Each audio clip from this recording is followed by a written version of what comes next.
Bonjour à tous, c'est Cédric, ravi de vous retrouver aujourd'hui dans cette toute nouvelle vidéo.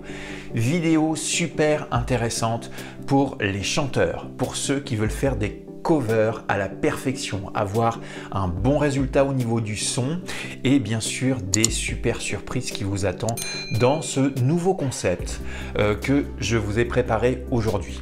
Préparez-vous, ça va durer plus d'1 heure. Prévoyez un cahier, prévoyez de quoi écrire car aujourd'hui j'ai fait appel à Thomas, le cofondateur de la société Monkey Tunes qui est une maison de disques et qui va pouvoir répondre à toutes les questions que la grande globalité des chanteurs peuvent se poser sur la qualité du son. Je vous le dis concrètement, vous allez apprendre un maximum. Donc n'hésitez pas à partager cette vidéo même autour de vous. Peut-être qu'il y a des personnes qui recherchent ça. Quels sons utiliser? Quel micro? Quelles enceintes?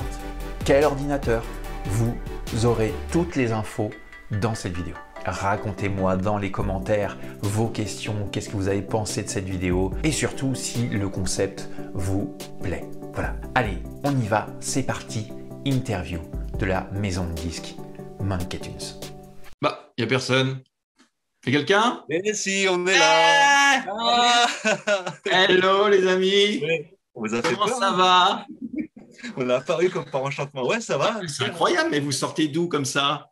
De la cabine d'enregistrement. On est dans le studio B du studio Monkey Tunes. Voilà. D'accord, ok. Bon, et ben vous êtes tous les deux finalement, c'est super.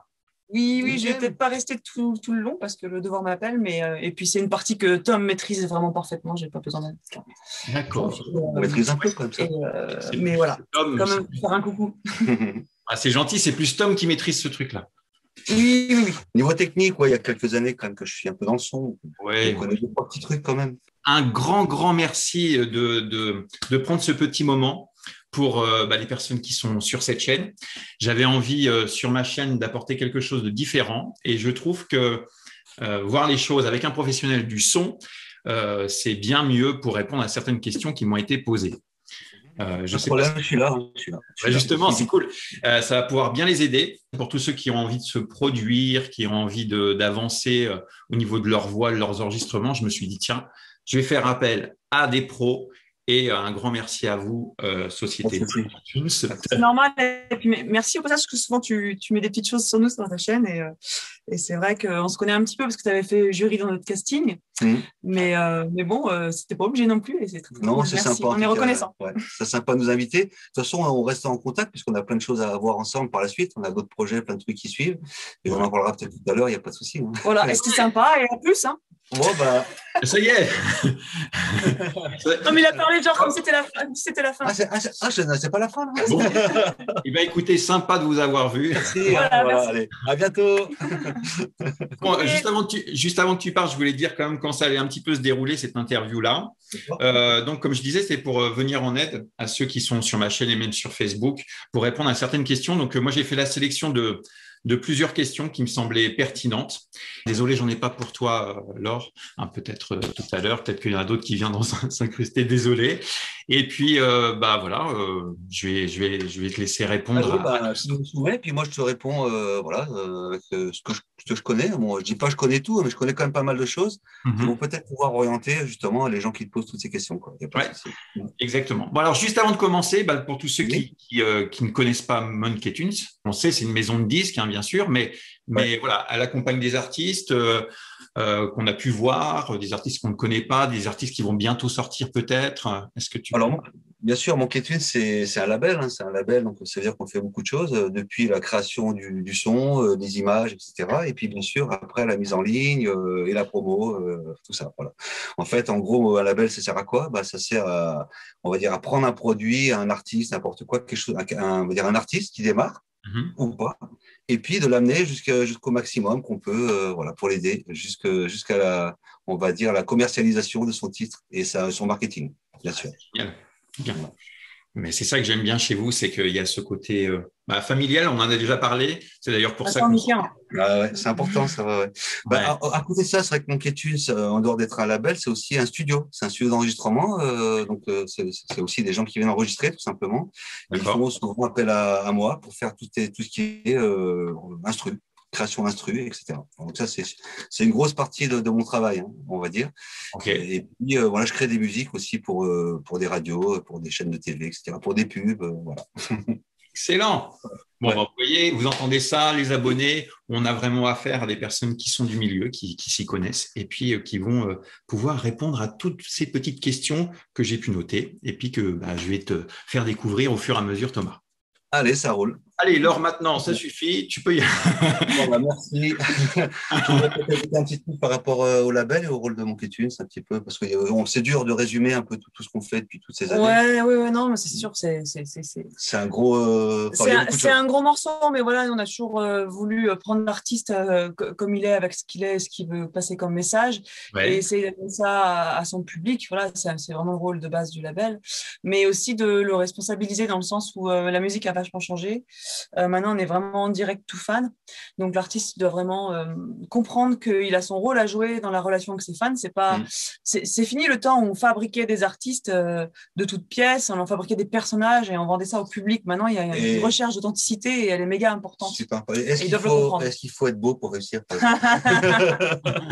fait une petite vidéo là-dessus, et toi aussi. On a vu. Oui, on en a fait tous les deux des vidéos, mais c'est vrai que quand vous l'avez publié, ce truc-là, j'ai dit, mais c'est un canular, c'est une blague. Franchement, au départ, j'ai cru que c'était ça. Mais c'était surtout pour te dire la petite histoire, on a eu le journaliste au téléphone qui interviewait, qui savait plus où se mettre, puisque c'est une personne qu'il connaissait depuis très très très longtemps, et il n'a pas compris pourquoi d'un coup il se mettait à dire des choses pareilles, et du coup il n'a pas réagi, il s'en est pris plein la tête sur Internet aussi. Mais bon. On le voit, il est là, il ne sait pas quoi dire, il est dépité. Voilà. Ouais, c'est vrai. Ouais. Enfin bref, c'était la petite parenthèse. Voilà, petite parenthèse. Je vais vous laisser à la technique. Ok. Et puis on se revoit tout à l'heure. Ok, super. Bon, mon cher Thomas, alors j'ai des questions qui sont arrivées d'un petit peu partout, de personnes qui sont en Normandie, des personnes qui sont dans le sud de la France, des personnes qui sont débutantes, des personnes qui sont un peu plus avancées, et puis ils sont dans l'attente de réponses que malheureusement moi je n'ai pas pu leur donner. Donc, tu vas pouvoir nous sauver la vie et puis leur donner aussi des premières pistes pour eux pour avancer en tant qu'artistes. Hein? Okay. Donc, cette première question, c'est Caroline. Caroline, elle a 17 ans, elle est en Normandie, elle est dans mon coin. Et donc, je te lis tout simplement ce qu'elle m'a écrit comme message. Bonjour Cédric, voici ma question. Donc, moi, je te retourne tout simplement la question. Voilà. Je débute dans le chant et je chante dans ma chambre. Avec quel micro je dois chanter? Lequel choisir? Studio ou un micro de scène? Je souhaiterais aussi bientôt pouvoir faire des covers sur ma chaîne YouTube. Voilà, donc c'est…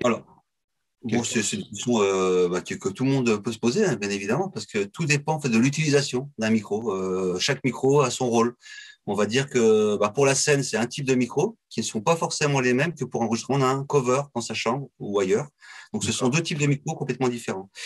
Pour le cover, je dirais qu'il y a plein de types de micros qui sont assez sympas et pas très chers. Est-ce qu'on peut donner des marques? Alors, moi, de toute façon, alors je voulais préciser un truc, si tu veux parler des marques. Les personnes qui regardent cette vidéo actuellement là, moi je suis pas là ni Thomas d'ailleurs pour faire du business et vous des liens pour acheter les micros qu'on va citer. Non, moi on va lister Thomas et moi dans les commentaires les noms des micros et après vous ferez vos propres recherches sur Google, sur autre, n'importe pour acheter ces micros si vous le souhaitez, les tester n'importe. Mais je vais pas vous envoyer moi vers des plateformes. Non, c'est pas le but du tout. Hein. Alors, c'est pas le but. Moi, si tu veux, je connais quelques micros, on va dire, efficaces, pas forcément très chers, mais qui fonctionnent très bien pour du cover. Donc, pour les micros, on va dire studio. C'est ça. Ouais. Et puis après, comme je disais tout à l'heure, pour la scène, on a des micros hyper connus. Hein, je peux tout de suite te donner le nom. Hein. Pour la scène, le plus réputé, c'est le SM58, qui est un micro de chez Shure. Voilà, c'est vraiment the micro à avoir pour faire de la scène, avec ou sans fil, donc c'est pas les mêmes prix, hein, bien sûr. On donne un ordre de prix ou pas? Oui, bien sûr. De toute façon, par exemple, le Shure sans fil sera aux alentours de 250 €. C'est un budget déjà, mais sans fil, c'est pratique quand même. Et puis le filaire sera aux alentours de 100 €. Voilà, c'est à peu près le budget qu'il faut compter pour un micro de scène pour faire pour un bon son. Voilà. En ce qui concerne, alors les micros studio, il y en a un peu plus qui sont assez réputés. On va commencer tout d'abord par les micros Rode. Les micros Rode, en fait, qui sont des très très bons micros, généralement, même des bas de gamme aux alentours de 100 €. Le NT1, je crois, voilà, celui-là, par exemple, qui sont de très très bons micros. Les micros Scarlett, ils sont très bien aussi. Et après, on passe à la gamme un peu au-dessus. On a les AKG ou les Audio-Technica, qui sont de très très bons micros pour le studio. Et puis moi récemment, j'avais pendant très longtemps ce micro-là, qui est un Alctron que j'ai utilisé en studio, qui n'est pas très cher et qui fonctionne très très bien aussi. Un Alctron, Alctron. Donc, Alctron. Moi, je l'ai utilisé pendant 3 ans en studio. Et, pour la prise de voix, on est bien d'accord. Voilà. Que voix? Que la voix ou autre, ça peut, parce que si tu veux, un micro sert à beaucoup de choses. On peut faire des prises de son, guitare acoustique, violon, enfin tout ce qui est instrument acoustique. Donc c'est les mêmes types de micros, hein, c'est à peu près pareil. Voilà. Mais on reviendra si tu veux un peu plus dans le détail sur vraiment le micro en lui-même, parce qu'il y a plusieurs types de micros dans les micros cover. Voilà. Ouais, bah, j'imagine bien. Alors après, c'est vrai qu'à travers sa question, je pense que, comme elle dit, elle est dans sa chambre. Donc après. Voilà. Après, je sais pas du tout si elle recherche, je sais pas du tout d'ailleurs combien de budget elle a. Et puis je me dis dans sa chambre, voilà, elle doit se poser la question quel type de micro pour avoir une bonne prise déjà pour commencer. Alors, bien sûr. Il y a d'autres choses à connaître pour faire des enregistrements propres chez toi. Voilà, d'accord. Bon, il n'y a pas que le micro, il y a d'autres choses. Oui, bah, j'imagine. Il y a aussi. Mais après, si tu veux, nous aussi au studio, on s'est équipé depuis quelques temps maintenant. Donc c'est un peu le haut de gamme, on va dire, des micro studios. On est équipé d'un Neumann. Voilà, le Neumann, c'est vraiment la Rolls-Royce du micro. Voilà. Mais voilà, bon, c'est un budget, hein, bien sûr. Les micros dont je te parlais tout à l'heure, les Scarlett, les Rode, les Audio-Technica, tout ça, ce sont des micros que tu peux toucher aux alentours minimum 100 €. Il faut compter un budget de 100 € pour des micros de bonne qualité comme ça, jusqu'à 250, 300 € pour les AKG ou les Audio-Technica. Voilà, ce sont à peu près les budgets qu'il faut prévoir pour ce type de micro. Ouais, voilà. C'est devenu quand même vachement plus accessible, non? Je veux dire. Oui, complètement. Hein. Bah, tu vois, le micro que je te montrais tout à l'heure qui est derrière moi, là, que j'ai utilisé pendant de nombreuses années, il coûtait dans les 300 €. Hein. Bon, c'est un micro que j'ai utilisé en studio quand même. Hein. Donc, bah oui, c'est ça. Voilà. J'ai fait de nombreuses productions avec. Hein, donc, voilà, c'est assez accessible. C'est devenu accessible, on va dire. Ok, bon, bah écoute, si on reviendra un petit peu, si Caroline, tu as entendu la réponse de Thomas, on reviendra un petit peu dessus. Je dirais pour Caro, pour répondre vraiment clairement à sa question, pour moi, il faudrait qu'elle achète les 2 micros. Un micro pour la scène et un micro pour faire des covers dans sa chambre. Il en faudrait 2. Voilà. D'accord. Okay. Simplement. Si elle a son micro de scène et qu'elle enregistre dans la chambre, ça le fait pas, ça. Bah non, en fait, ce qu'il faut savoir sur ce type de micro que je t'ai cité tout à l'heure, là, sur les micros studio, ce sont des micros qui sont alimentés en 48 volts. Donc, donc on peut retrouver donc l'alimentation de ces micros-là se fait sur la carte son directement ou bien sur la table de mixage. Donc, ils sont alimentés. Et le fait qu'ils soient alimentés, ça fait qu'ils ont une meilleure, on va dire, une meilleure réponse en fréquence. Et surtout en puissance, tu vois. Oui. Tu n'auras jamais le même rendu avec un micro Shure, même dans une cabine, hein, qu'avec un micro Neumann ou Scarlett, par exemple. Voilà. Ah oui, bah oui, forcément. Jamais. C'est ce qui explique aussi la différence de prix, quoi. Ah ouais. Mais c'est pas la même utilisation en même temps, donc c'est pour ça. Hein. C'est vrai. Ok. Eh ben, écoute, très bien. Première question. Super. Je n'ai pas été trop long. Non, parce que moi, quand on commence à parler technique, je peux te parler de ça pendant des heures. Hein, donc, ça, le problème, c'est quand on parle de choses, quand on est passionné de quelque chose, on est parti pour 2 heures d'interview, là, attention. Non, c'est pour ça. Tu me dis si je suis trop long, tu dis écoute, Tom, stop, arrête. Tom, c'est bon, hop, je suis plus là, je suis tout seul. Jusqu'à demain matin, Cédric, il aura disparu, puis moi, je continuerai. Ouais, tu sais, alors, il y a différents types de micros, les logiciels, les machins, les trucs. Ok, ça marche. Bon, bah, écoute, on passe sur la deuxième. Alors, deuxième question de Loïc. Alors, Loïc, il me dit, qu'est-ce qu'il faut comme équipement pour présenter mon travail à une maison de disques? Car pour le moment, je m'enregistre qu'avec mon portable, guitare, voix. Mais je voudrais quelque chose de plus propre. As-tu une idée du coût de revient? Alors ça, si tu veux, la question de Loïc, elle est quand même assez balèze. Parce que si tu veux, là, on va commencer. Si tu veux adresser la liste du matos qu'il faut pour faire quelque chose de propre chez toi. Donc, c'est-à-dire qu'il y en a, si tu veux, il y en a pour un petit moment. Mais ce ne sera pas très long. Mais quand même, il faut être attentif. Ok. Alors, on a parlé tout à l'heure du micro. Donc, le micro, c'est vrai que c'est un des éléments essentiels pour faire du bon travail à la maison. Voilà. Donc, choisir un micro, c'est important. N'hésitez pas à y mettre un peu le prix quand même, parce que c'est vrai que plus tu mets le prix, plus tu vas avoir un truc de qualité. Hein. Bon, après, c'est pas forcément logique dans tous les cas, mais quand même, je pense qu'il faut un budget minimum de 150 entre 100 et 200 euros, voire 300 euros pour le micro. Voilà. Dans les marques, on en a déjà cité, on les a citées tout à l'heure, on va pas revenir dessus, mais voilà, à peu près les marques, enfin les micros qu'il faudrait, c'est un budget entre 100 et 300 euros. Voilà, pour le coup. N'oubliez pas, voilà, un truc important quand tu fais l'enregistrement chez toi ou en studio n'importe où, c'est ce qu'on appelle un anti-pop. Un anti-pop hyper important. Alors j'en ai un ici, je sais pas, je vais pas l'enlever, mais si tu veux l'anti-pop, c'est ce truc rond qui est devant le micro là. Voilà, c'est ça. L'anti-pop, c'est ça. Alors c'est hyper important. Pourquoi? Parce que justement, quand tu chantes et que tu fais des des toutes tes consonnes un peu qui sont un peu dures, le micro va mal les encaisser. Donc ça, si tu mets l'anti-pop devant, ça va atténuer ça. D'accord. Et en cas de Covid, c'est un peu dangereux, ce hein, forcément. Alors moi, je désinfecte tous les jours. Hein. Tous les jours, je désinfecte. C'est important. Voilà, très très important. On va continuer sur le micro. Il faut un pied de micro. Bien évidemment, ton micro, tu vas pas le tenir comme ça pendant 2 heures pendant que tu chantes. Donc le pied de micro. Donc une fixation avec une pince et tout ça pour fixer ton micro, ton anti-pop sur le pied de micro. Dernier petit truc pour le micro, si j'allais oublier un truc super important, c'est ce qu'on appelle un mix screen. Donc le mix screen, c'est quoi? Est-ce que tu vois ce que c'est, toi, Cédric? Tu vois un peu que je vois? C'est ça. C'est le truc, voilà. Alors ça, c'est super important aussi pour éviter les réverbes et tout ça d'une pièce. Alors, c'est vrai que ça va pas complètement enlever la réverb de la pièce, mais ça va quand même beaucoup atténuer. Hein. Oui. Donc ça, si tu veux, c'est quelque chose qu'on peut trouver pour pas très cher. Hein. Entre 50 et 100 euros, tu peux l'avoir assez facilement. Donc c'est quoi? C'est de la mousse, hein, tout simplement. Hein. Oui. Comme dans la cabine, c'est de la mousse, c'est pareil. Sauf que c'est en demi-cercle et ça évite un peu, si tu veux, les réverbérations sur les murs autour. Effectivement, il vaut mieux trouver un endroit un peu isolé quand même pour enregistrer. Il ne faut pas qu'il y ait un bruit, la rue, tout ça, du bruit autour de toi. Ah et bon? Pièce, ah mince. Voilà. Parce que c'est vrai qu'effectivement, si tu es en train d'enregistrer la prise de ta vie et qu'à ce moment-là, tu as un camion qui passe, on va peut-être l'entendre dans l'enregistrement, tu vois. Oui, ça peut faire un style, tu me diras. Alors, tu sais, la femme qui dit « à table !» Ouais. Attends, j'étais en train de faire la prise de ma vie, quoi. Attends, là. J'avais la note. Maintenant, on va passer à la carte son. Alors, évidemment que quand tu as un micro de ce type, il faut passer par une carte son ou alors une table de mixage. Tu peux tout ça, ce genre de micro, il ne fait pas de son tout seul. Hein. Tu peux chanter dedans, il n'y aura pas de son. Un, deux, non.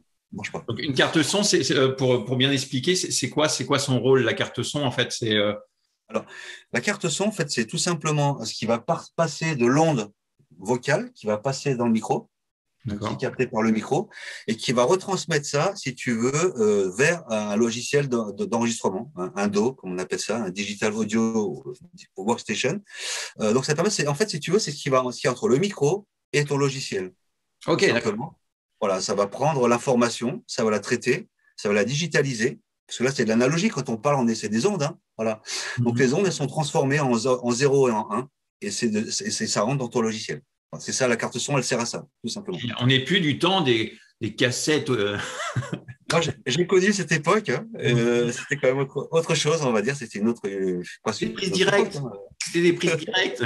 Ah, c'était, vas-y, 3 à 4. Ça jouait la batterie, ça chantait en direct. C'est ça. Oh. Une fausse note. À l'époque, c'était sur les bandes, c'est les grosses bandes et tout. Ah là là, le truc. Après, il y a eu le CD, enfin, il y a eu plein d'évolutions technologiques. Et aujourd'hui, on est arrivé à un truc où vraiment, on peut vraiment se faire plaisir à la maison. Il n'y a pas besoin d'avoir des milliers d'euros pour s'enregistrer proprement. Voilà. Ok, d'accord. Donc, la carte son, c'est ça. La carte son, c'est ce qui permet. Bon, alors, il y a des cartes son, bien évidemment, c'est un peu comme les micros. Plus tu vas mettre le prix, plus tu vas avoir des cartes son top, sans souffle, sans truc, avec vraiment on va dire des taux des performances énormes et tout. Mais moi, par rapport à la question de Loïc, je dirais que j'ai fait un petit peu le tour des cartes son.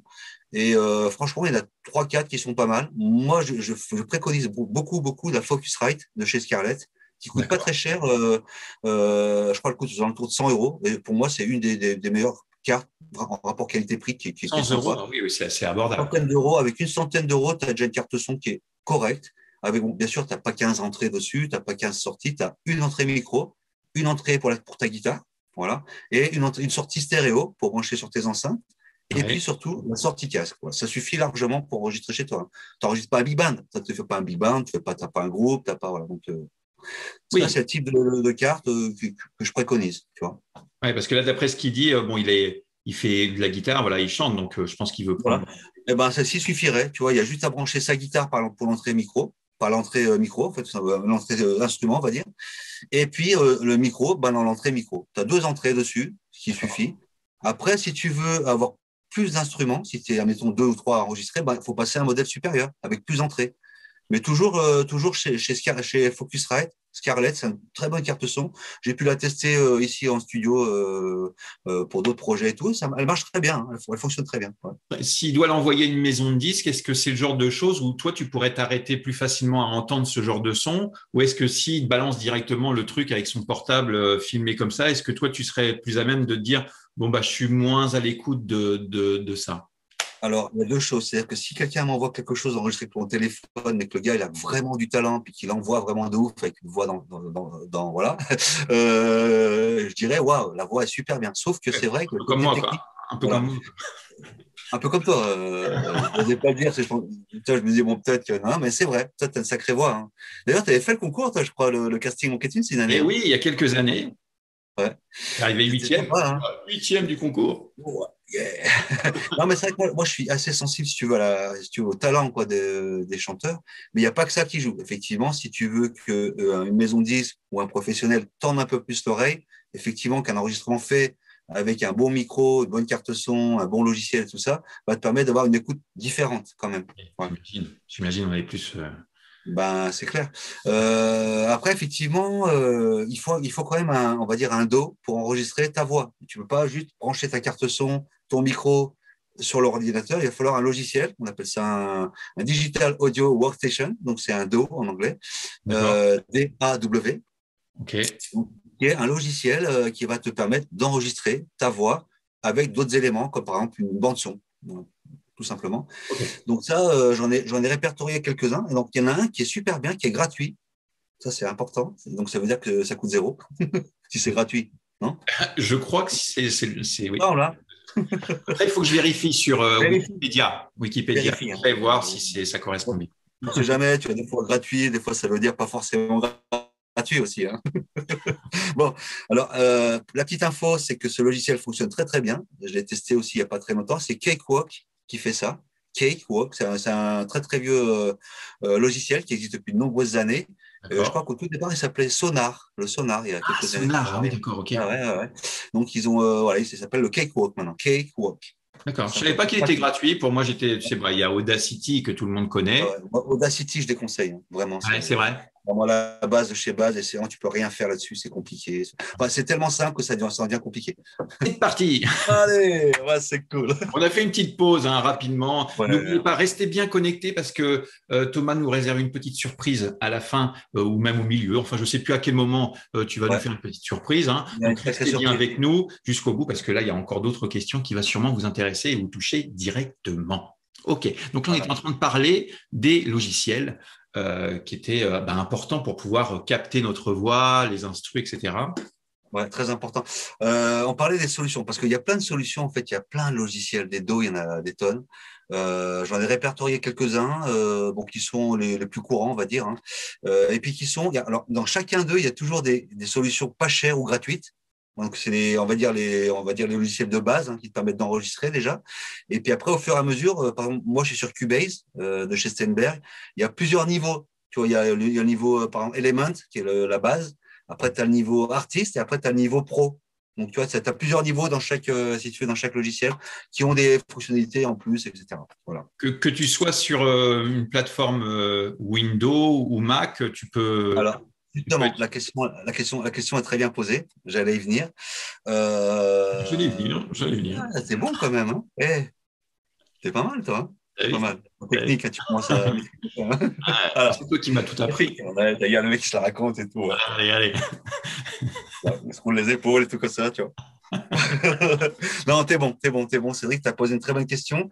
Effectivement, si tu as un Mac, on est obligé de parler des marques, il n'y a pas de problème. Si tu as un Mac ou bien un Windows, un système Windows, ce ne sont pas forcément les mêmes logiciels que tu vas pouvoir acquérir. Généralement, ce qu'il faut savoir, Je suis désolé de le dire. Je ne sais pas si tu es en Mac ou en Windows. Moi, je suis en Commodore. Commodore. Je sais pas si tu sais quoi. Commodore, ouais, c'est pas mal. Moi, j'ai Atari, moi, si tu veux. Ah, C'est un modèle encore plus performant, tu vois. Je te parle de ça parce que, entre guillemets, moi, j'ai attaqué sur Atari à l'époque. Hein. c'est vrai. Sur les 1040 ST, qui étaient des logiciels, enfin des ordinateurs assez petits, mais avec des gros écrans. Tu sais, c'était des écrans assez balèzes. Ah, Et c'était avec des disquettes à l'époque. Ouais. Ah oui, c'était même pas des 3,5 pouces, je crois, c'était même des plus grandes que ça. Des grosses disquettes, c'était un truc de fou. Bref, maintenant, ça a bien évolué. Et si tu veux, pour Mac, en fait, ce qu'il y a, c'est que souvent, ce sont des solutions payantes. Il y a très peu de choses sur Mac que tu vas trouver en gratos. Bon, c'est comme ça, hein, mais après, c'est pas hyper cher. Hein. Alors, pour Mac, les deux logiciels que j'ai retenus, qui sont quand même des gros logiciels, hein, c'est Pro Tools, qui est hyper connu, hein, et puis, bien évidemment, Logic Audio. Logic Audio, qui était à l'époque sur Windows, que moi j'avais travaillé dessus il y a longtemps, mais qui ont décidé, à un moment donné, il y a quelques années de ça en arrière, de passer exclusivement que sur Mac. Voilà. D'accord. Ce sont des très très bons logiciels. Après, si tu veux, tous ces logiciels-là, je vais donner vite fait la liste des logiciels qui tournent actuellement. Oui, alors vous inquiétez pas, vous retrouverez tout dans la liste, dans les descriptifs, tout sera noté. Thomas va me faire un récap et je mettrai tout en collé, vous n'aurez plus qu'à… Et puis, bien évidemment, sur Mac, j'en ai oublié un qui est hyper important, c'est GarageBand. GarageBand qui est arrivé il y a quelques temps en arrière, qui est en train de tout cartonner parce que c'est une solution pas très chère. Ouais. Je crois même pas loin de gratuite. Hein. Je crois qu'il y a plus, je me rappelle plus vraiment là-dessus comment ça se passe. C'était gratuit au départ. Hein. Je sais pas, j'ai pas contrôlé ça parce que moi j'ai pas de Mac, mais je crois que c'était gratuit à l'époque. Oui. Peut-être ça allait rester, mais en tout cas, je crois qu'il y a des choses où tu dois acheter des choses pour que ce soit plus performant. Enfin bref, voilà, c'est pas vraiment du gratuit. Bon. Ouais. C'est des donc pour Mac, Pro Tools, Logic Audio, GarageBand. Ce sont les trois logiciels les plus courants, on va dire, sur ce type de système. Et après, bien évidemment, je crois que Fruity Loop existe aussi pour Mac maintenant. Hein. Et tous les logiciels que je vais vous dire pour Windows fonctionnent également la plupart pour Mac. Fruity Loop, donc FL Studio, fonctionne aujourd'hui sur Mac. Donc ça, c'est important de le savoir parce que Fruity Loop est un logiciel assez utilisé hein, quand même, hein, assez fréquemment utilisé pour faire de la musique électronique, tu vois, par exemple. Voilà. Ah d'accord, ok. Alors surtout là, pour ceux qui viennent d'arriver sur la vidéo, prenez des notes hein, parce que là je suis avec Thomas, c'est un professionnel de la musique, société Monkey Tunes, maison de disques qui s'occupe des artistes professionnels comme les personnes qui vont sortir. C'est un lanceur de talent hein, quelque part. Hein. Je me trompe. On en a fait beaucoup. Hein, depuis le temps, ça fait presque 9 ans que la société existe. Donc, on en a vu passer. Hein. Ouais, j'imagine. des projets qui ont capoté, qui ont réussi, moins réussi. Enfin, il y a plein de choses. Et aujourd'hui, on est là, hein, on est toujours là et on continue. On y croit. Super, bravo. C'est bien d'avoir des personnes comme ça qui entreprennent et puis qui continuent, qui encouragent les gens, qui encouragent nos artistes qui ont traversé une période compliquée avec ce Covid. Ouais. De ne pas pouvoir se produire, de ne pas pouvoir faire ce qu'ils souhaitent. Donc, heureusement qu'il y a des gens comme vous qui sont là pour les soutenir. Ça a été un peu dur, mais on va continuer parce que de toute façon, une chose qu'il faut savoir, c'est qu'on est passionné. Nous, je veux dire, avec Laure et puis d'autres qui font partie de l'équipe maintenant de Monkey Tunes, il n'y a que des gens passionnés. Hein. Je veux dire, nous, on kiffe notre travail. Quoi. Allez, c'est ça la magie de la musique. Comme toi, Cédric, si tu es là, c'est parce que tu es un passionné de musique aussi. Alors, passionné de musique, j'aime bien la musique, mais je suis surtout un passionné de la voix. Quoi, en fait, moi, c'est mon truc. Oui, non, mais toi, c'est le son, toi, c'est les compos, et moi, j'adore les voix. C'est le chant. C'est l'organe, on va dire vocal. Quoi. C'est la voix, c'est le charme, c'est ce que ça peut exprimer, c'est ce que ça peut transmettre, l'échange de vibrations. Moi, ça me parle et ça me passionne. Tu es fort en plus là-dessus, tu donnes de très bons conseils. Hein. Je me rappelle quand tu avais fait jury chez Monkey Tunes, là, pour Monkey Tunes Talent, il y a 2-3 ans en arrière. Tu donnais des super conseils. Hein. Franchement, c'était cool. Hein. Merci. Puis on a passé un super bon moment. On a mangé des bananes. Ah, les bananes. Ouais, les petites bananes en bonbons, là. Je peux te dire que j'avais un mal de ventre après. Tu t'es fait une indigestion de bananes ce jour-là. Oh là là là là. Le sucre à gogo. Alors écoutez, pas bien le sucre, hein, mais les bananes de chez Monkey Tunes. Attends. Elles étaient bonnes. Bon, et sans jeu de mots, hein, parce que je me rappelle qu'on avait rigolé là-dessus. Ah oui, hein, attention. Non, restons sérieux. Il y a peut-être des enfants qui regardent cette vidéo. Ne dérapons pas. Pour continuer sur la liste en fait, des logiciels, donc des DAW en anglais, tu vois. Digital Audio Workstation. Alors, Cakewalk, Cubase, alors sur Windows, hein, Cakewalk, gratos. Cubase de Steinberg avec la version de base à 100 €. Le Element, version 11, qui vient de sortir il n'y a pas très longtemps, donc c'est pas très cher. Fruity Loop Studio, aux alentours, je crois, de 200 € pour la version de base. Donc, voilà. Ableton Live, hyper utilisé par beaucoup de gens, et qui est vraiment, vraiment adapté à l'enregistrement et surtout au live, à la scène. Si tu veux, tu peux envoyer des séquences et tout, donc c'est hyper bien foutu. Voilà, Ableton Live, combien il coûte, je crois, aux alentours de, une centaine ou 150 € aussi, tu vois. Bon, c'est pas très cher. Les versions de base sont pas très chères en vrai. Hein. Qu'est-ce qu'on a? On a Studio One aussi. Ouais. Studio One, qui est un très très bon logiciel aussi, qui est un peu concurrent à Cubase, entre guillemets, ils se tirent la bourre en fait les deux. Voilà, grosso modo le tour d'horizon. Alors tout va dépendre des budgets, tout va dépendre, on va dire, de l'utilisation que tu as de ces logiciels. Si tu fais plus de la musique électronique, si tu fais plus, si tu veux passer en mode professionnel, parce qu'il y en a qui sont un peu plus compliqués que d'autres. Enfin, mais tous ces logiciels ont quoi comme rôle? C'est d'enregistrer tes voix. Et de faire, bien sûr, des mixages et d'enregistrer tes guitares et de faire ça sur des bandes son, par exemple, tu vois, tout simplement. D'accord. Hein. Si par exemple, on prend quelqu'un, tout ce qui est de plus basique, prend une installation, qui prend un logiciel, quel que tu prendrais en se disant, oui, celui-là, il est facile de prise en main? Alors, moi, je te dirais, ne prends pas Cubase si tu démarres, parce que Cubase est un petit peu plus compliqué, entre guillemets. Il s'adresse un peu plus à un professionnel, à des professionnels. Il faut vraiment se prendre la tête et tout. J'hésiterais. Alors, tu es sur Mac ou tu es sur Windows, pour savoir? Moi, je suis sur Mac. C'est sur Mac. Alors, toi, si tu débutes dans l'enregistrement, que tu veux te faire des enregistrements, je te conseillerais de prendre, pour démarrer, un GarageBand. GarageBand est très, très bien. Pour démarrer, c'est assez simple d'utilisation. Il y a déjà des loops dedans, il y a déjà des synthés, il y a plein de trucs et tout. Donc, je démarrais sur un GarageBand, par exemple, sur Mac. D'accord. Voilà. Alors, sur Windows, j'hésiterais entre Cakewalk, qui est une solution gratuite, ou bien Ableton Live. D'accord. Ableton Live, très bien, parce que quand même, tu peux balancer des séquences et tout. Bon, il est un peu plus compliqué quand même. Je partirais quand même sur le Cakewalk, hein, ou Fruity Loop, un des deux, tu vois. Parce que c'est vrai qu'Ableton Live, je le mettrais en difficulté, je le mettrais au milieu. Je le mettrais entre Cubase, qui serait au-dessus, parce qu'il est assez complexe, Cubase et Studio One. Et en bas, je mettrais plutôt, si tu veux, Cakewalk et Fruity Loop. D'accord. Et Cakewalk, on est bien d'accord, c'est en français, quelqu'un qui arrive, voilà. Ouais, c'est une version française. Alors, il faudra vérifier, mais je crois qu'il y a une version française. Hein, d'accord. Parce que c'est vrai qu'effectivement, la plupart de ces logiciels sont souvent en anglais, et celui qui est vraiment nul en anglais, il va avoir du mal à comprendre les mots, tout ça. Ça se fait. Hein. Moi, quand j'ai démarré, si tu veux, sur Cubase il y a plusieurs années, j'étais pas du tout très fort en anglais, mais à force, tu sais, de bricoler, de chercher, de machin, il n'y avait pas Internet encore à l'époque, je me suis débrouillé comme ça, tu comprends les mots, ce qu'ils veulent dire. Il n'y avait pas Internet? Ben non, à l'époque, non. Ouais. On se débrouillait avec les bouquins, les machins. Bon, incroyable. Et il n'y avait pas de version italienne non plus, quoi, en fait. Ben non, du tout. Ouais. Ni de Smack. Ouais. Donc voilà, on a fait un petit peu le tour, si tu veux, des logiciels qui sont sur le marché actuellement. Hein. Ok, voilà, d'accord. Donc là, pour Loïc, en fait, donc il faudrait, on fait un petit récap. Le micro, voilà. Tu as dit le pop-up. L'anti-pop, voilà, l'anti-pop. Le pied de micro. Pied de micro, ouais, ça. Voilà. Le mic screen, là je l'ai prononcé à l'anglaise, mic screen. Okay.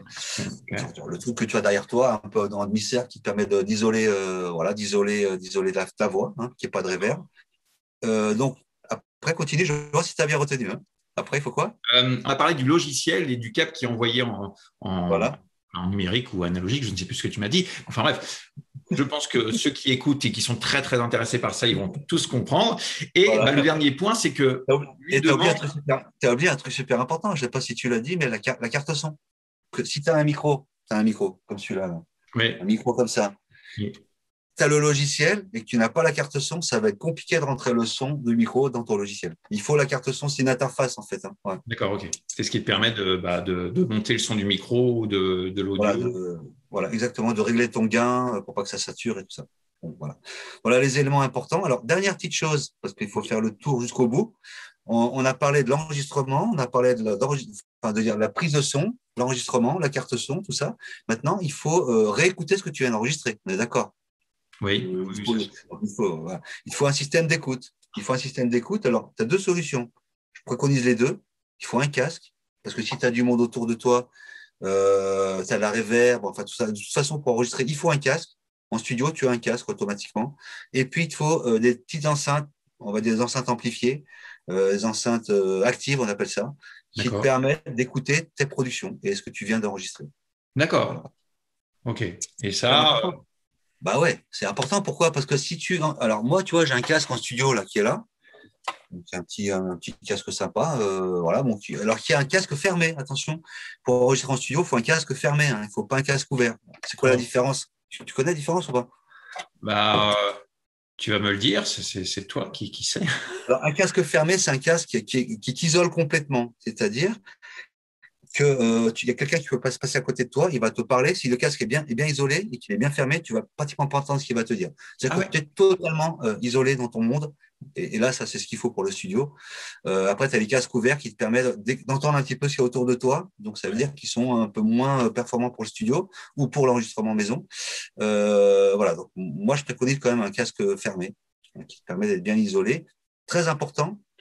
Quand on fait de l'enregistrement, il ne faut pas mixer ou écouter qu'au casque. Tu n'as pas du tout la même sensation quand tu écoutes au casque que quand tu écoutes sur des enceintes.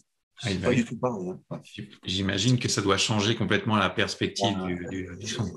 Bien sûr, je sais qu'il y a pas mal de gens qui mixent au casque. Alors, le casque nous permet bien sûr de contrôler certaines choses quand on fait un mixage, mais il ne faut pas mixer au casque. Moi, je trouve que ce n'est pas bien. Voilà. Il faut mixer et avec le casque pour contrôler l'espace, pour contrôler pas mal de choses et tout ça. L'espace stéréo, c'est très bien de l'écouter dans le casque et tout. Mais il faut aussi avoir des enceintes. Alors, il y a des systèmes enceintes amplifiées qui ne coûtent pas très cher aujourd'hui. Hein. Pour une centaine d'euros, tu peux avoir des enceintes pas très puissantes, certes, mais de bonne qualité. Tu veux que je te donne une petite marque, vas-y. Je pense que c'est là, bon à prendre. J'ai eu l'occasion d'essayer des allez-y. Donc, allez-y, S-I-S, les 5 MK2, donc qui sont des petites enceintes à 100 euros, c'est pas cher. Et elles balancent quand même du 2x40 watts RMS. Donc, 40 watts, c'est suffisant pour travailler à la maison. Hein. Pas besoin d'avoir ou 500 watts, tu vois, j'en sais rien.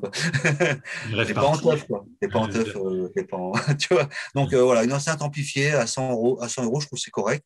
Donc, tu n'as pas besoin d'ampli. Enceinte amplifiée, ça veut dire quoi? Ça veut dire que tu branches ces enceintes sur ta carte son en direct, le son passe. Ça, c'est simple. Il n'y a pas d'ampli, il n'y a rien. Tu fais on et ça marche. Voilà. D'accord. C'est génial. Impeccable. Voilà, donc, et puis en casque, après, en casque, tu as du AKG, hein, qui sont des très très bons casques, tu as plein d'autres marques, il faut faire un peu son enquête. Mais moi, je préconise bien AKG, hein, ce sont des très bons casques, hein, généralement, notamment le K, si je me rappelle bien, le K271. D'accord. C'est de ouf. Hein. Bravo, alors là, moi, je ne retiendrai jamais tout ça, mais bon, on voit bien que c'est. Voilà, qui est un très bon casque de studio. Voilà. On va dire, ça veut dire l'entrée de gamme à 100 euros pour un studio de qualité. Ok, donc des fois, tu sais, on en voit qui mettent leur casque d'écouteur de téléphone et tu les vois en train de faire leur cover là-dessus, c'est quand même pas l'idéal, quoi. C'est pas fou. Après, ça peut être utile si jamais tu supportes pas le casque, par exemple. Il y a des gens qui ne supportent pas d'avoir un casque sur la tête. Hein. Ça les gêne, ils sont pas bien, donc ils mettent les petits écouteurs. Après, effectivement, le son dans un écouteur, c'est pas fou quand même. Hein. Ouais, j'imagine. Ouais, c'est quand même pas la même qualité. T'as pas les basses. Hein. Déjà, t'as pratiquement aucune basse dans les petits écouteurs. Hein. Donc, il manque des éléments, quoi. Il manque des éléments. Voilà. Ok. Donc là, en fait, on a le global de ce que Loïc pourrait. Exact. Ouais. D'accord. Donc là, il disait. Dernier petit truc qui me vient comme ça. Non, mais c'est moi. J'ai oublié un truc important. Qu'est-ce qu'il faut pour tout ça? Le mec, il est endormi. Non, mais je te dis, je peux en parler pendant des heures et tout.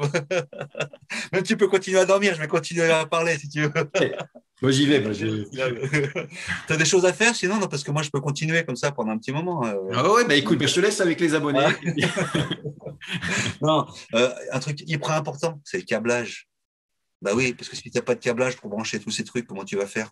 Si tu n'as pas un câble de micro qui relie ton micro à ta Ah carte ouais, son, intéressant ça. Oui, ouais. il faut pas n'importe quoi comme câble, c'est ça que tu veux dire? Ben, c'est-à-dire qu'il faut bien prendre les bons câbles, tu vois. D'accord. Donc, quand tu achètes ton matériel, vérifie bien quels sont les câbles qu'il faut. Par exemple, ben, pour un câble comme ça, sur un micro comme ça, Ouais. on appelle ça du XLR. C'est comment le XLR? Je te montre vite fait. Là, je suis bien dans la cabine, j'ai tout à portée de main, tu as vu? C'est génial. Regarde, c'est ça le XLR, c'est ce qu'il y a dessous là. C'est un truc avec 3 bits. T'as pas rigolé quand j'ai dit ça, t'as vu? Eh non, t'as vu? 3 petites bits comme ça, donc ça s'appelle ça du XLR ou du Canon. Voilà. C'est dingue, dès qu'on commence à parler de petites bits, ça y est, ça. Hein? Là, j'ai vu ton petit sourire, j'attendais pas du tout, mon cher Thomas, mais pas du tout. Voilà. Le câblage, important. Parce que Important. sans câble, tu branches rien, tu n'as pas de câble électrique, ben, tu peux essayer d'appuyer sur on-off, hein. Tu fais clac, clac, clac, il n'y a rien qui va se passer. Hein. Voilà. On a fait, je crois, le tour à peu près de cette question qui était assez balèze hein, quand même. Ouais, c'était une grosse question, effectivement, et puis bah, elle était quand même importante. C'est vrai que dans le choix des questions, j'en ai eu plusieurs, et puis il fallait que je fasse une sélection. Celle-ci me semblait très pertinente. Et en gros, quoi, en coup de revient de quelqu'un qui veut présenter quelque chose de propre avec sa guitare et sa voix, il faut qu'il pense une grosse fourchette. Hein, voilà, sur ce que tu as nommé dans l'équipement, faut cibler. Vas-y, dis-moi un prix de départ et puis ceux qui veulent vraiment quelque chose de plus fort pour présenter quelque chose de très propre.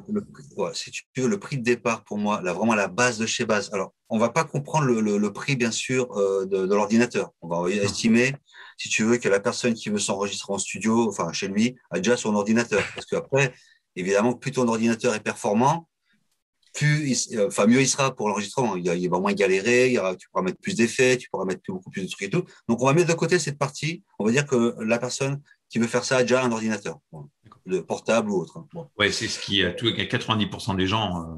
Voilà, je pense qu'aujourd'hui, tout le monde a un ordinateur à la maison, on va dire de base quand même. Hein. Il faut partir sur un budget minimum, je dirais, de 500 €, entre 400 et 500 €, ce qui me paraît hyper raisonnable pour faire l'enregistrement. Franchement, oui.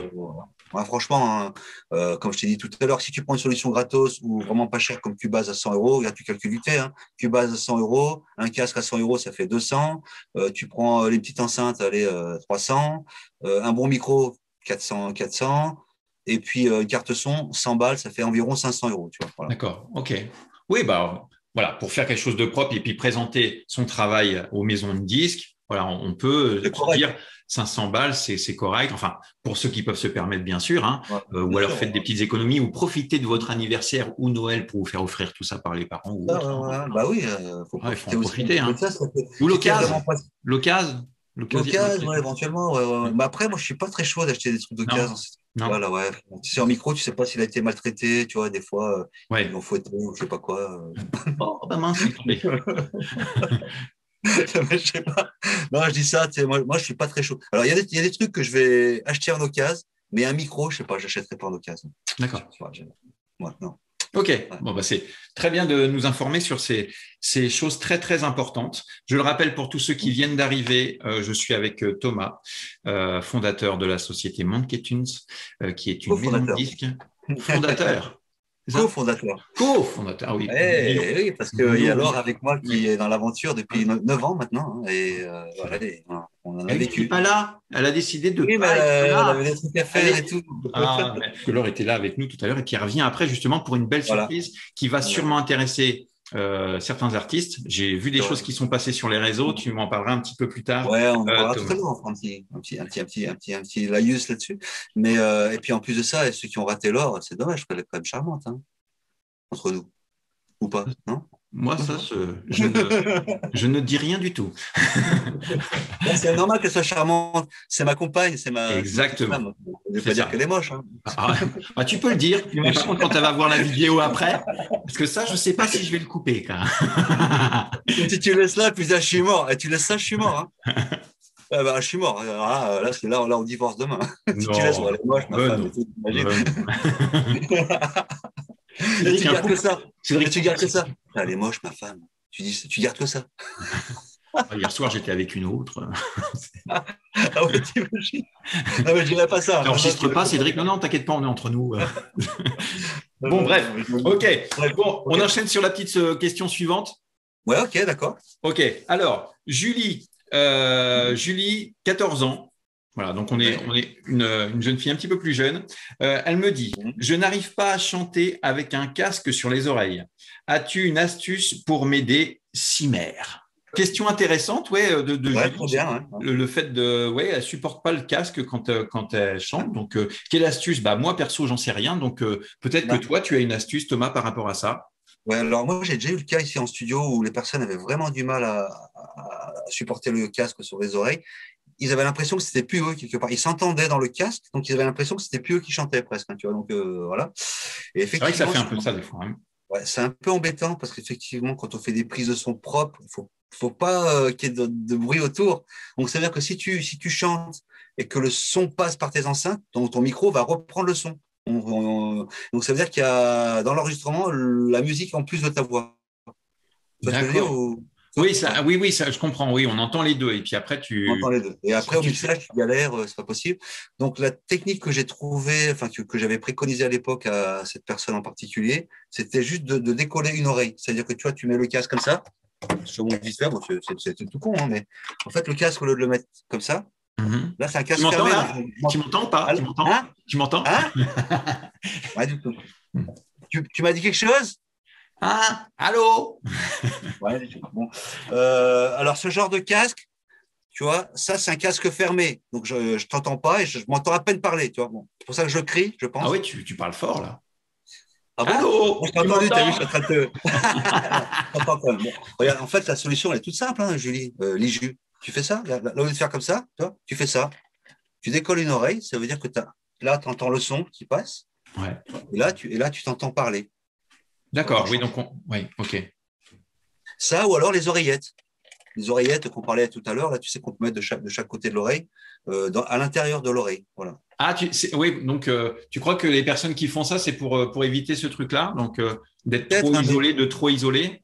Peut-être, ça peut faire peur, hein, de se ressentir, de se trouver tout seul face à soi-même. Tu sais, et puis là, je pense que comme elle a 14 ans, elle n'a peut-être pas encore habitué, tu sais, à sa voix, elle s'est peut-être pas encore bien entendue. Ce qu'elle entend, c'est peut-être pas sa perception, enfin, tu vois, des petites choses comme ça. Donc, je me rappelle qu'au tout début, où Laure, donc ma petite femme, ma charmante femme, je suis un peu du. Hein, bon. Comment dire, elle avait du mal au début quand elle chantait justement à s'entendre dans le casque. Il fallait qu'elle entende le son de sa voix en direct, tu vois, en direct. Pas par l'intermédiaire du casque qui revient dans tes oreilles. D'accord. Et en fait, il faut s'habituer à ça. C'est très important de s'habituer à ça parce que tu feras du meilleur travail, Liju. C'est super important. Ouais. OK. D'accord. Bon, écoute, très bien. Merci d'avoir répondu à cette question. Une petite astuce, hein, tu as vu, hop, on décolle une oreille et puis d'un seul coup, c'est tout de suite mieux, quoi, en fait. Hein. Mais voilà, tu as le son qui arrive dans le casque et puis tu as ton son direct aussi. Donc, c'est une petite astuce que pas mal, en fait, finalement, j'ai remarqué en studio, pas mal d'artistes appliquent.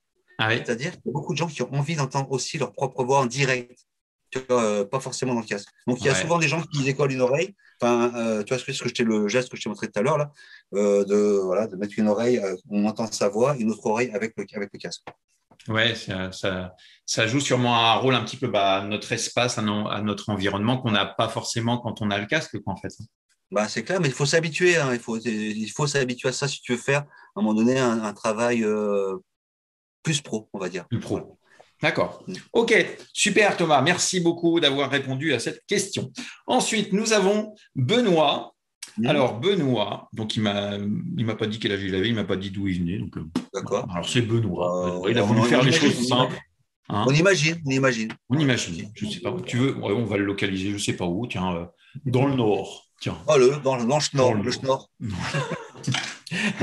Alors, bien sûr, je ne me moque pas. Hein. Je ne me moque pas des gens. Non, mais Cédric, non. Bien sûr, on le sait que tu n'étais pas du tout moqueur. Non, pas du tout. Non, j'aime bien taquiner, c'est tout. Hein. Comme moi, tu sais, je suis un mec très sérieux, mais j'aime bien rigoler quand même. Oui, c'est ça. Et puis, il faut vivre. Ah, voilà. C'est ça la vie aussi. Hein.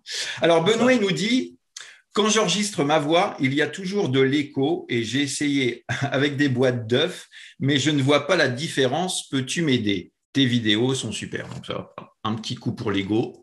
Ah, c'est sympa, ça. Ouais. Les gens, ils sont sympas, ils me disent les vidéos sont super et tout. Donc, moi, ça m'encourage à faire des vidéos qui leur plaisent. Quoi.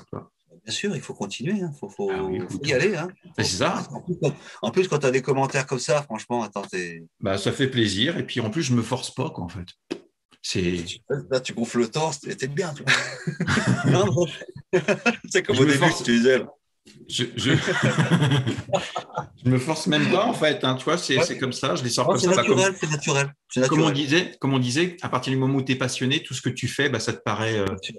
voilà.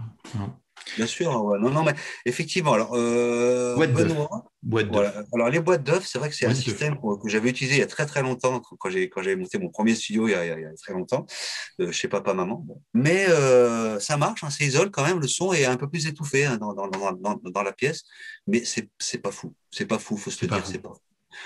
Après, moi j'ai opté pour ce genre de matériaux. Ah oui, toi, tu es équipé complètement, c'est partout. Dans la cabine, là, il y en a partout. Oh attends, là, tiens, je viens de crier là, tu vois. Ouais. T'as entendu quoi? Ouais, j'ai entendu, ouais. Oh, Cédric. Alors là, je peux crier si tu veux à fond, il n'y aura pas de réverb. C'est génial ça. Il n'y aura pas de réverb. Pourquoi? Parce que c'est isolé, phonétiquement, c'est ce genre de matériau va absorber le son. Il n'y aura pas de réverb. Oui, alors le fait d'en mettre partout, pour le coup, ça absorbe tout. Moi, je sais que j'en ai mis, tu vois, à certains endroits, ça ricoche encore à quelques endroits. Donc, c'est vrai que j'ai un son qui résonne encore un petit peu, mais quelqu'un qui veut enregistrer sa voix, les coquilles d'œufs, enfin pas les coquilles d'œufs, mais les emballages de boîtes d'œufs, non, pas top, quoi, peut-être. Ça fait un peu ce rôle-là, hein, finalement. Tu as vu comment elles sont faites, les boîtes d'œufs, là. Alors, c'est à peu près la forme, c'est à peu près cette forme-là. Sauf que le matériau utilisé, c'est pas le même, hein, quand même. Ouais. Quand tu touches cette matière-là, c'est agréable, tu vois. Ouais. Elle est agréable, elle est. Si je fais ça, tu vois, souvent. Vas-y, essaye, comme ça, t'as vu, regarde. C'est bien. Hein. Ah, c'est remarquable. Moi, ça me donne envie de rester toute la journée dans le studio. Bah ouais, t'es comme ça, tu touches comme ça la matière, et tu peux même mettre la tête dessus, tu vois. T'es bien. Tu sais que Thomas, je vais rien couper. Hein. Non, tu coupes ça. Puis passage sur l'or, tu coupes aussi. Hein, si tu... ouais. Non, tu fais comme tu veux, je m'en fous. Non, moi, je suis comme ça, j'aime bien rigoler, j'aime bien. Non, j'aime qu'il a la coupe. Tu fais comme tu veux, mais bon. Tu veux, je te fasse un petit shake, tu peux faire le liquide ou pas? Non, alors sérieusement, pour répondre à Benoît, revenons à Benoît. Alors, si tu veux vraiment, alors déjà, il faut savoir comment est placé, où tu es placé, la taille de ta pièce. Si c'est bruyant, etc. Il y a beaucoup de choses qui rentrent en compte. Et bien évidemment, le matériau que tu vas utiliser, je préconise. Ça, c'est de la mousse. C'est de la mousse. D'accord. Voilà. OK. Bon, super. Super. Merci d'avoir répondu à cette question. Ensuite, nous passons à la question d'Arthur. D'Arthur, 22 ans. Alors, j'aimerais savoir comment je me positionne par rapport à mon micro. Certains disent que se mettre face à la capsule, voilà. D'autres disent de se décaler notre tête sur le côté et d'autres personnes disent qu'il faut s'éloigner quand on fait une note forte. Je suis un peu perdu. C'est quoi le mieux? Alors, écoute, cette question est assez technique, celle-là, quand même. Hein. Alors, évidemment que si tu prends la capsule, tu peux vite te retrouver sur Mars ou sur la Lune. Ah oui, quand même. Bah ouais. Tout dépend de la direction. Hein. Et donc, c'est pour rebondir. Là, j'ai fait un petit jeu de mots. C'est pour rebondir sur la directivité du micro. Tu as vu la transition, elle est balèze hein, quand même. Bravo. Tu as compris ou pas? Je n'ai pas compris.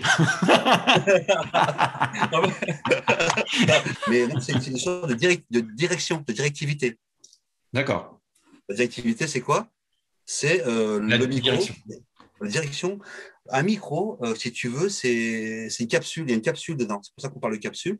C'est pas de capsule spatiale. Hein. Donc c'est un truc électronique. Oui, parce que là, je me demandais où est-ce qu'on était parti. Là. Ouais. là-dedans, dans ce micro, dans tous les micros, il y a une capsule. C'est un capteur. D'accord. Ce qui va capter le son, qui va transformer les ondes sonores en ondes numériques, en information. D'accord. OK, oui. Donc, tous les micros n'ont pas la même directivité. C'est pour ça que je te parlais de directivité tout à l'heure. Il y a différents types de micros. Alors, le premier type de micro, c'est les micros omnidirectionnels, qui sont des micros qui prennent à 360 degrés. Ouais, ok. Donc, pour les cours. Voilà. C'est pour ça que Arthur a une question très, très, très technique. Hein. J'ai un micro, tu vois, un micro comme celui-là, ce n'est pas un micro qui prend dans toutes les directions. C'est un micro qu'on appelle, donc c'est le deuxième type de micro, un cardioïde ou un hypercardioïde. C'est-à-dire qu'il va prendre sur le devant du micro. Tu vois. Donc, c'est pour ça que la question, elle est pertinente. C'est-à-dire que si tu prends un micro cardioïde ou hypercardioïde qui est censé prendre devant le micro, donc c'est-à-dire là, devant, si tu te mets derrière ou si tu te mets sur le côté, ça sera moins bon le son. D'accord, ok. Oui, parce que ça ne va pas capter ta voix ou quoi. Il n'y a pas toutes les fréquences qui vont passer dans le micro. Ok. Une voix, c'est des fréquences, hein, ce sont différentes. Oui, bien sûr. Voilà. Donc, si tu te mets, le micro, il est là, il est comme ça. Love me tender. Bon, et ben, si je me mets. T'as vu la voix? Wow. Des graves magnifiques. Magnifique. Mais je te l'ai déjà dit que tu avais des graves qui étaient. Ouais, je bosse un peu, mais je ne connais pas de prof, j'en sais rien. C'est vrai? En fait, si je me mets en face du micro, le son sera meilleur que si je me mets là. Parce que si je me mets sur le côté, eh ben, la capsule ne va pas prendre toutes mes fréquences vocales. Voilà, tout simplement. D'accord, ok. Donc, oui, par rapport à ce qu'il disait, est-ce que je me positionne devant, sur le côté Alors, regarde la directivité de ton micro, Arthur, et tu sauras tout de suite si ton micro est un omnidirectionnel, c'est-à-dire qu'il prend un 360, un cardioïde ou super cardioïde, parce qu'il y en a qui sont très pointus, ils vont prendre que ce qu'il y a vraiment face d'eux. Et tu vas être à côté, tu vas dire oh, tu vas crier, il va même pas t'entendre le micro. Ah, c'est génial ça. C'est ouf, hein. Ah, c'est bien quand tu as peut-être une grande pièce avec plein de bruit à gauche, à droite, des camions qui passent. Et d'ailleurs, c'est pour ça que t'es grave. Et d'ailleurs, c'est pour ça que dans les tournages de films, ils utilisent des perches, tu vois, les perchman, hein, c'est un métier, hein, où le mec, son micro, il est unidirectionnel, il va prendre un seul truc, c'est-à-dire, par exemple, le dialogue. Okay. De deux protagonistes dans le film, deux acteurs. Okay. Ils sont des unidirectionnels, ils sont dans une seule direction. Voilà. Et voilà. Et après, tu as le dernier type, parce qu'on aura fait le tour de tous les types de micros, les différents types de directivité du micro. Tu as les micros figure en 8. Alors, tu vas te demander ce que c'est, ça, mais c'est super simple. Hein. Figure en 9, figure en 10, non. C'est figure en 8. Pourquoi? Parce que sur un micro comme ça, tu as devant et derrière. Ça fait comme un 8. Si tu regardes dans Ah oui, d'accord, ok. Oui. Tu vois, ça fait figure en 8. Il ne prend pas sur les côtés, mais il prend que la partie arrière. Et devant et derrière. Ou alors, si tu mets le micro dans l'autre sens, deux personnes face à face. Ah oui. Un duo. Pour faire un duo, tu peux avoir un seul micro pour faire un duo. C'est ça. Voilà. Et puis, alors, du coup, donc on a répondu à ça. Ouais, en fait, il disait, donc oui, sur les notes fortes, qu'il faut s'éloigner du micro. Est-ce qu'il faut faire ça? Alors ça, si tu veux, pour répondre à ta question, oui, on s'éloigne du micro sur un micro de scène. Sur un micro de scène, c'est pour ça que souvent quand tu vois les chanteurs sur scène, quand ils envoient les grosses notes de fou là, que je ne vais pas te faire parce que tu vas être subjugué, que ça va saturer. Et le mec à la table de mixage, il va transpirer, hein, il va obligé de suivre. Tu vois. Ouais, j'imagine, il va régler, il va dire le compresseur, il tient plus. Non, mais après, il y a des voix, tu peux compresser comme tu veux. Si tu envoies des grosses notes de ouf, ça va saturer. D'accord, ok. Sur les micros de scène, évidemment, il faut reculer. Quand tu pousses ta note, tu recules ton micro. Donc, ce n'est pas qu'un effet artistique, c'est aussi pour que ça ne sature pas, quoi, en fait, c'est ça. Parce que il y a certains qui pensent que les mecs qui font ça pour le style, tu vois, genre. Je me suis aperçu quand même, malgré tout, quand je regarde certains artistes chanter qu'ils font ça, ça crée une acoustique différente. C'est-à-dire que le fait de l'éloigner, ça lui donne une certaine distance et on a l'impression qu'il projette sa voix vachement plus loin suivant la distance de son micro.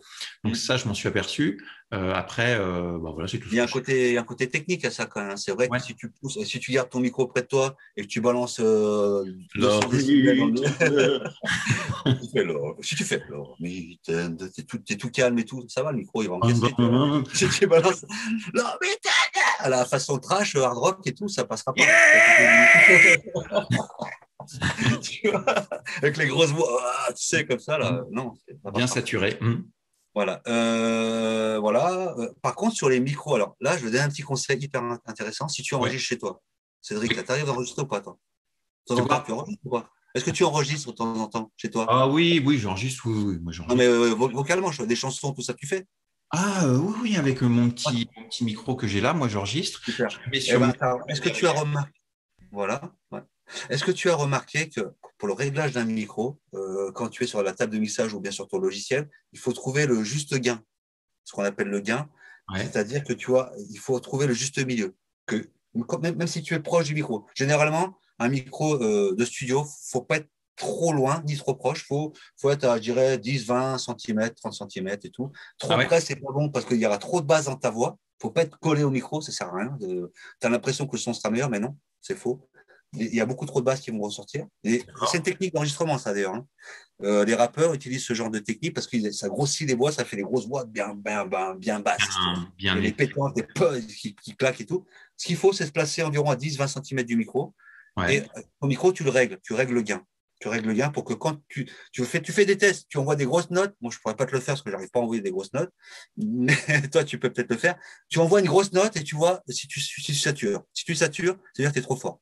D'accord, ok, oui, bah Tu baisses ton gain. on règle Faut régler. Faut régler. Tout ça, de toute façon, ça sera récupéré au mixage à la fin. Parce que si tu as un gain qui est un peu trop faible, tu peux compresser, mettre un limiteur, équaliser pour que ta voix soit globalement toujours à peu près sur le même niveau. Tu vois? Oui, ok. Oui, donc là, on est déjà dans un truc un petit peu plus poussé et puis de connaissances un Voilà. petit peu plus poussées. D'ailleurs, ceux qui regardent cette vidéo, pour certains, je suppose que vous savez exactement ce que Thomas est en train d'expliquer. Moi, j'ai compris dans les grandes lignes beaucoup de choses et d'ailleurs, tu m'as apporté certaines informations très intéressantes. Merci, Thomas. Pour ceux qui viennent d'arriver, donc c'est Thomas, cofondateur de la société Monkey Tunes, maison de disques qui accompagne des artistes aussi bien connus que méconnus. Hein. On a fait beaucoup de projets depuis toutes ces années et c'est vrai que ça nous a permis. Moi, avant le label, je faisais déjà de l'enregistrement et beaucoup de choses en musique parce que j'ai commencé il y a très longtemps. J'avais, je crois, 4 ans ou 5 ans. J'étais tout petit, je jouais du piano. J'ai fait du conservatoire, j'ai fait de l'orgue d'église, j'ai fait plein de choses. Mais finalement, tout ça m'a amené à monter ce label avec Laure, qui est ma petite femme, ma charmante petite femme. Hein? Oh. Et donc, c'est beau, hein, c'est beau l'amour. Ouais. Et donc, du coup, là, ça fait 9 ans que le label existe et on a vécu tellement de choses ensemble que ça vaut vraiment le coup. Ça vaut le coup et on se battra encore de nombreuses années, j'espère, pour cette passion. C'est la musique. Bon, bah, écoute, merci Thomas d'avoir répondu à toutes ces questions. Et comme je disais tout à l'heure, alors tu vas peut-être pouvoir me répondre. J'ai vu des choses tourner un petit peu sur les réseaux qui touchent directement les artistes, des choses qui vont peut-être pouvoir les intéresser pour ceux qui veulent se lancer. Enfin, je n'ai pas tout compris. J'ai compris dans les grandes lignes qu'il y avait quelque chose d'intéressant qui était là pour les artistes. C'est ça, c'est la petite surprise en fait que tu disais tout à l'heure. C'est ça. La petite grosse surprise. Voilà. Alors, je pense qu'on va peut-être faire appel aussi à Laure, parce qu'on a monté ce projet ensemble et on l'appelle ou pas? Ouais, bah, si tu veux. Laure, est-ce que je peux crier ou pas? Est-ce que je peux crier? Laure! Oh. Ah, bien, projection vocale, impeccable. La projection. Ah ouais. Par contre, elle n'a pas dû m'entendre parce que vu que je suis dans la cabine insonorisée, je pense que je peux crier comme je veux. Il n'y a personne qui m'entend. Là, personne ne m'entend. Bon, bah, écoute, je te propose. On va chercher. Et puis on se retrouve dans quelques instants avec Laure. Est-ce que je peux manger une petite banane en bonbon entre-temps? Eh ben, écoute, je t'en prie. Merci. Si ça te fait plaisir.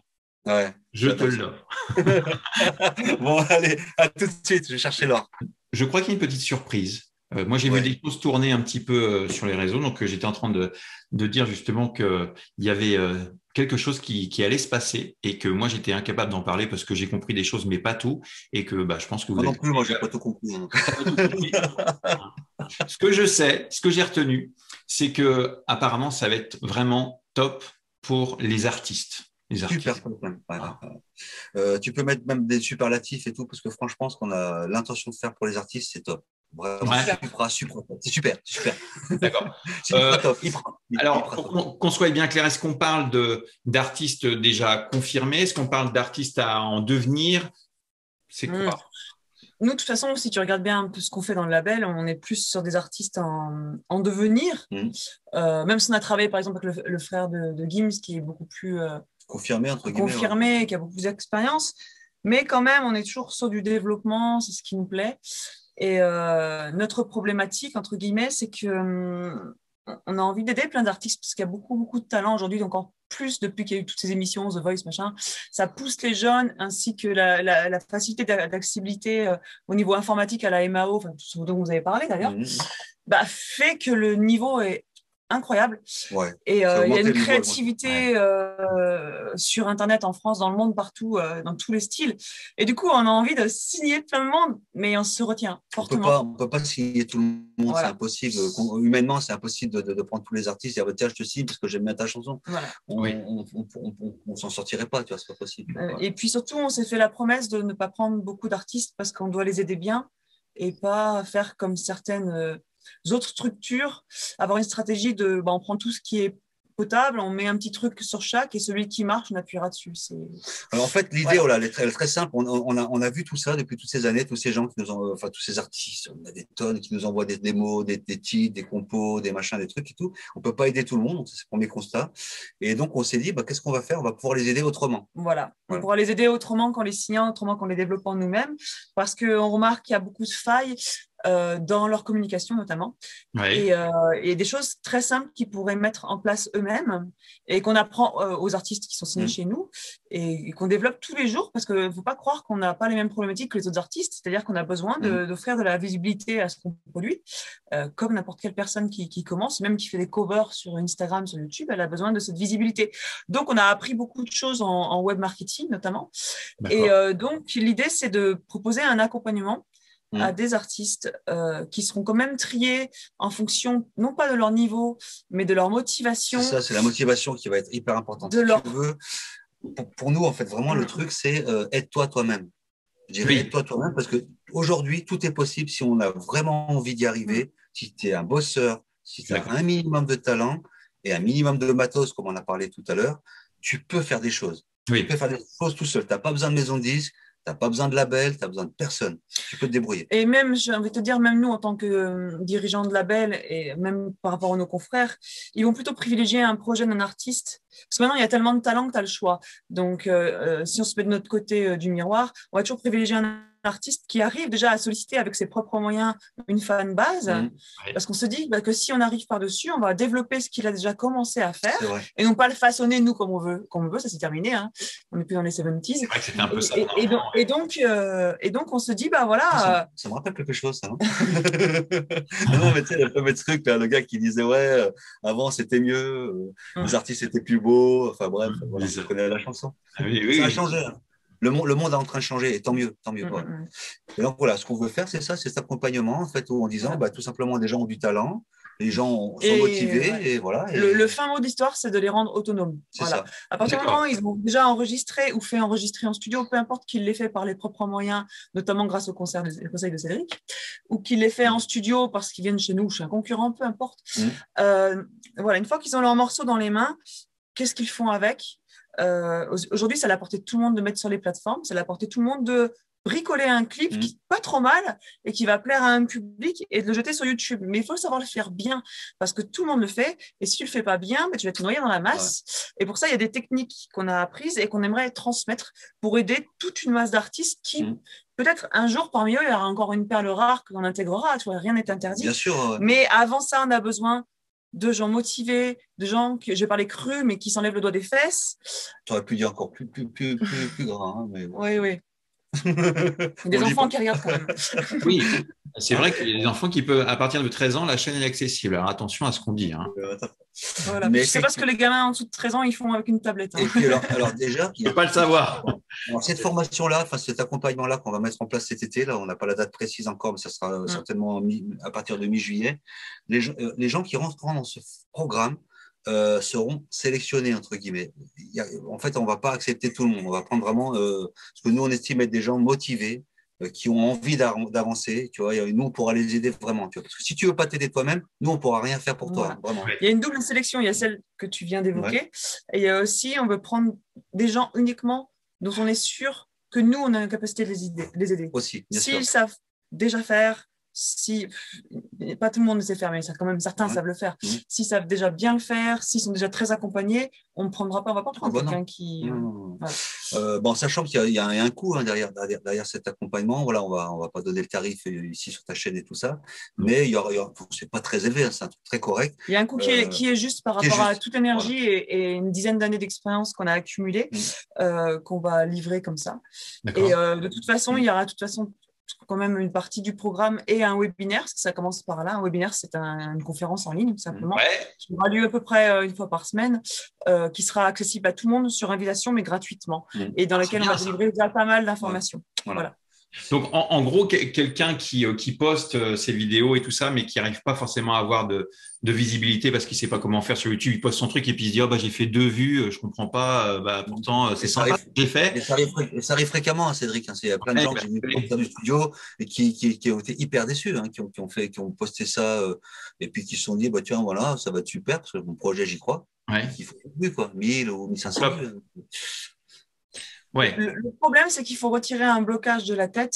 Il faut pas se dire que parce que ce qu'on a fait, c'est bon, et c'est sûrement bon parce qu'il y a beaucoup de talent, ça va forcément marcher. En fait, le résultat n'est jamais proportionnel au talent ou à la valeur du single ou de la musique ou de l'artiste qui poste. Parce que aujourd'hui, tout le monde fait ça. Et donc, il faut savoir se démarquer. Voilà, vraiment. Moi, je peux te dire, des fois, des moments où je fais des surf days, où je passe des soirées ou des après-midi à aller écouter des artistes, mais top débutants ou un peu plus avancés dans leur cover. Mais il y en a un paquet, mais il y en a des milliers qui chantent super bien, mais vraiment top de chez top, quoi. Et puis, des fois, tu as 50 vues. Et tu te dis, waouh. Ils sont sous-cotés. Mais c'est plus une question d'algorithme. Donc, l'algorithme, c'est l'intelligence artificielle d'un réseau qui décide qu'est-ce qu'il montre à qui. Que de talent, en fait. C'est ça qu'il faut que les gens comprennent. Et il faut qu'ils comprennent aussi que pour aller dans le sens de cet algorithme, il y a un gros travail à fournir, mais que c'est réalisable et à leur portée, et que nous, on va les guider pour ça. Voilà. D'accord, c'est super. Donc, les gens qui vont vous suivre, même que ce soit dans le contenu gratuit ou dans la suite, s'ils ont envie d'avancer davantage et puis progresser, vont pouvoir découvrir certaines astuces, les premières pistes pour se dire tiens, je vais avoir plus de visibilité sur mes réseaux, quoi. Comment faire? Et hop, vous allez pouvoir ils vont découvrir une stratégie globale de contenu qui est destiné à promouvoir un artiste, des singles ou des covers, peu importe. Et cette stratégie qu'on a mise au point, nous, avec l'expérience qu'on a eue. Après, aucune stratégie n'est la meilleure du monde. On ne prétend pas détenir les vérités, mais je pense que voilà, elle est quand même bien aboutie. Et surtout que ça utilise des techniques de web marketing qui sont aujourd'hui accessibles, mais qui ne sont pas du tout utilisées dans la musique, y compris sur… les gros artistes. Alors tout ça, et par les gros labels. Tout ça, en fait, si tu veux, ces techniques-là de marketing sont hyper on a pu le tester, ça fonctionne bien quand même. Mais après, tout ça est encadré, si tu veux, avec le contexte. C'est-à-dire qu'il y a aussi tout ce qui est droit, parce que le droit, c'est super important de savoir dans quel monde on évolue. Quand on fait de la musique, il faut savoir ce que tu peux faire, ce que tu ne peux pas faire, comment tu signes un contrat, avec qui, comment. Enfin, tout ça, c'est des choses qu'on va aborder aussi. L'inscription française, par exemple, tout côté administratif, comment on envoie un morceau sur Spotify, enfin, toutes ces choses-là seront aussi abordées dans l'accompagnement. Voilà. C'est génial parce qu'en fait, ça, c'est vachement avant-gardiste parce que quand tu regardes qui fait ça, vous? Bientôt. Mais il y a des gens qui font des formations comme ça. Tu peux trouver des infos un peu partout, mais c'est un peu éparpillé à droite, à gauche. On essaie de tout regrouper. On essaie de tout regrouper et surtout, il y en aura une énergie de groupe entre ces personnes, on compte bien la créer. Ah oui, important, une énergie d'entraide. Et bien sûr, on sera réunis ensemble au moins une fois par semaine. Pour que chacun puisse aussi poser ses questions et qu'on puisse aborder certains points plus techniques ensemble.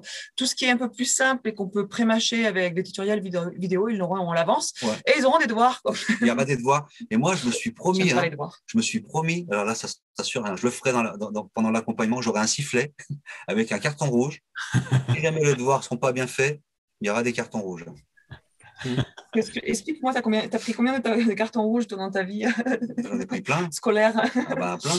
Non, mais pour dire, franchement, il faut faire des choses, il faut s'enlever les doigts des fesses ou voilà, pour avancer. Et effectivement, une des premières choses, je sais pas si on peut le dire là, mais c'est l'entraide en fait. Si tu veux, pour moi, la musique, c'est l'entraide entre gens.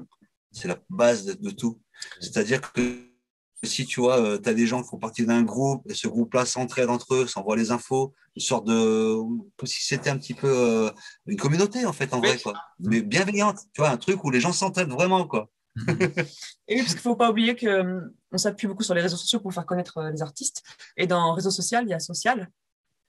Ça ne veut pas dire sens unique, en fait. Et c'est ça. C'est ça. C'est ça, c'est un échange. Voilà. Et donc, ça fait partie un petit peu de ce qu'on va inculquer, entre guillemets, comme idée aux gens qui font partie de cette formation et cet accompagnement. Il faut génial. s'entraider. Bravo, c'est une belle surprise que vous me présentez là. Et puis, je pense que tous les abonnés de cette chaîne, si vous entendez ça, rendez-vous compte de l'opportunité qui est offerte à vous. Est-ce qu'il y a… Comment font les personnes pour accéder à ce genre de choses? Est-ce qu'il y a des choses qui sont déjà mises en place, une date de prévue? Est-ce que… Voilà. Alors, il y a un webinaire qui va sortir. Donc, je rappelle, un webinaire, c'est une conférence en ligne. Dans les jours qui viennent, normalement, même ta vidéo sera postée un petit peu avant. Ce serait cool. Mais de toute façon, ça sera régulier au moins une fois par semaine, on va dire. Voilà, ça, c'est accessible gratuitement. Et pour nous retrouver, pour avoir le lien du webinaire et nous contacter, on a un compte Instagram, Monkétude. On va aussi te donner le même lien, mais on a un lien dans la bio d'Instagram qui regroupe tous les liens. Donc, les gens connaissent ça, hein, les Linktree, les choses comme ça. Et dans ce lien, donc, il y a tous nos réseaux sociaux, on est contactable de partout. Les Linktree, c'est quoi? Ouais. Et il y a aussi… Moi, j'aime bien faire le teubé. C'est quoi un Linktree? C'est un lien, tout est bien. C'est une carte de visite numérique. Voilà. C'est la question qu'on avait tout à l'heure. C'est ça. Un Linktree, c'est quoi? Un Linktree. Je le répète une cinquième fois. Ouais, je veux bien.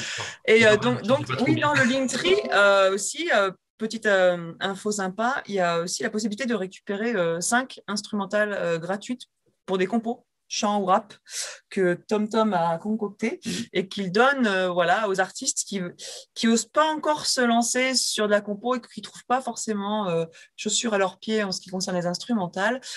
Donc, c'est vrai qu'on peut en trouver sur YouTube, mais l'avantage de celles-ci, c'est qu'elles sont en pistes séparées et tous ceux qui bricolent un tout petit peu la MAO peuvent faire leur sauce sur ces instrus, sachant que nous, tous les premiers lundis du mois, on fait le LPML, le live du premier lundi du mois. On n'a pas trouvé d'autres noms pour ça.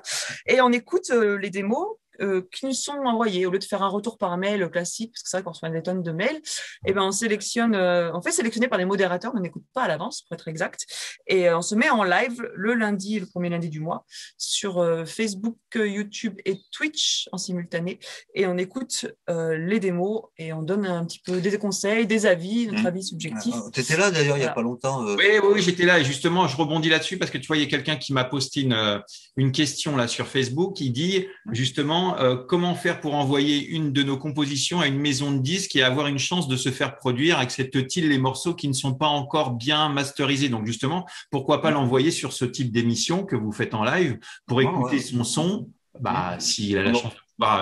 Ils auront un avis de notre part concernant la vie technique et artistique là-dessus.